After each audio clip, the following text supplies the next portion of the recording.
ओम शक्ति पराशक्ति।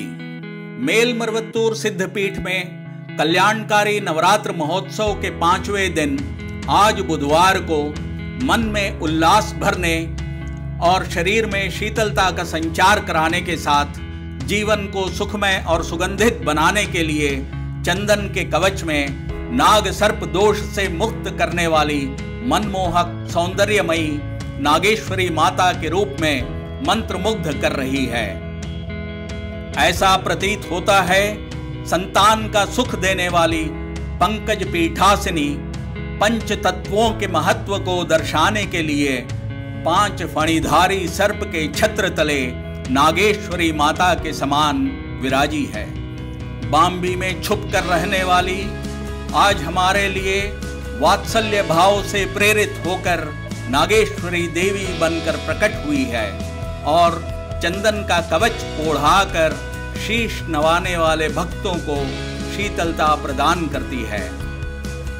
अनेक लोगों की कल्पना और स्वप्न में जाकर अज्ञान का अंधकार मिटाकर ज्ञान रूपी प्रकाश फैलाने वाली माता और साथ ही सुंदरता की मूरत स्वयंभू चंदन के लेप से स्वर्ण रंजित आभा बिखेरती हुई भक्त गणों के मन को आह्लादित कर रही है। गर्भगृह में आसन्न मां आदि पराशक्ति और जीवन दर्शन का उपदेश देते हुए गुरुवाणी हर दिन हमारी रक्षा करते हैं।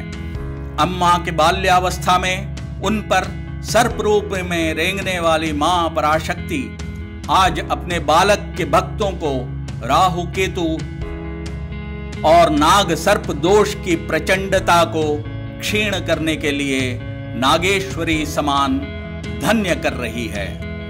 कवच रूपी चंदन और नागेश्वरी माता का श्रृंगार हमें जीवन के बहुत सारे दर्शन को उजागर करता हुआ दिखता है।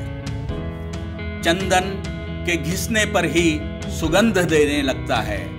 पिसा हुआ चंदन उष्णता को कम करता है। चंदन का तेल कांतिवर्धक और चर्म रोग में फायदेमंद होता है। चंदन से ज्ञान, उल्लास और सुंदरता में वृद्धि होती है। जैसा कि रहीम ने बखान किया है, मनुष्य को चंदन के समान उत्तम प्रकृति का होना चाहिए ताकि दुष्टों की निकटता से उसे कोई फर्क न पड़े। रहीम ने आगे कहा है, चंदन विष व्यापत नहीं लिपटे रहत भुजंग।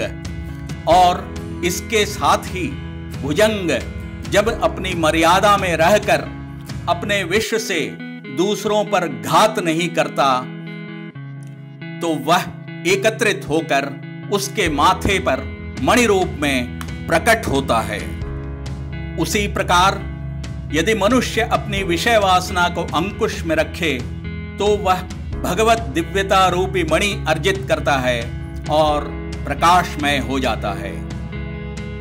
नाग मिलने वाली जगह में सिमट जाता है। उसी तरह मनुष्य को भी जीवन में अप्रत्याशित और विसंगत परिस्थितियों में भी जीने की कला सीखनी चाहिए। अतः मनुष्य को चाहिए कि उत्तम मणिधारी नाग के समान अपने क्रोध पर अंकुश रखकर दूसरों पर प्रहार करने से बचे और चंदन के समान विपरीत परिस्थिति चक्र में पिसने के बावजूद निज स्वभाव को त्यागे बगैर करुणा, उदारता और दान धर्म जैसे गुणों से प्रेम रूपी सुगंध फैलाता रहे।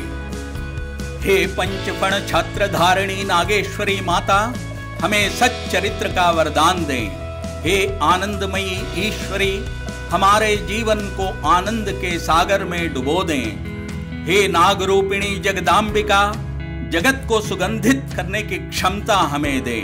हे मरुवत्तूर निवासिनी अम्मा, आपके श्री चरणों में शरणागत होने का अवसर हमें प्रदान करें। ओम शक्ति पराशक्ति।